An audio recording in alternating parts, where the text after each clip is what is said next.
Fine settimana tutto siciliano per il ministro dell'Interno Angelino Alfano, che ieri in ultima tappa è intervenuto al Teatro Golden di Palermo per una convention del nuovo centrodestra. Felice e commosso ha detto Alfano di essere qui a raccogliere la fiducia per il progetto del nuovo centrodestra per cambiare il paese.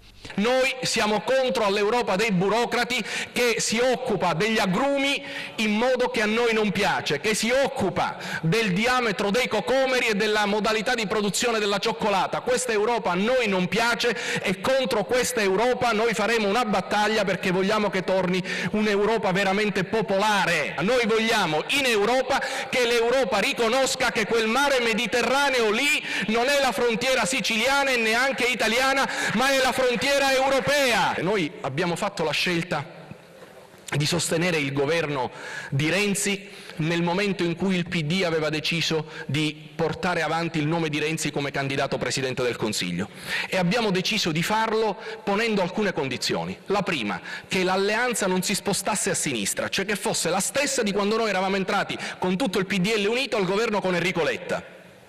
L'altra condizione che abbiamo posto è stata quella dei programmi. Noi siamo gli avvocati del ceto medio e vogliamo garantire e rappresentare il grande ceto medio italiano, quindi devono passare i nostri obiettivi, i nostri argomenti programmatici. E Renato Schifani, su una possibile corsa del nuovo centrodestra con l'UDC, ha risposto che ci presenteremo col nostro simbolo. Altra cosa è il dibattito interno, ma in ogni caso, se dovesse avvenire, non sarà una sommatoria di liste. Partiamo dalla Sicilia per rafforzare il nostro progetto di nuovo partito, un partito giovane con un grande leader.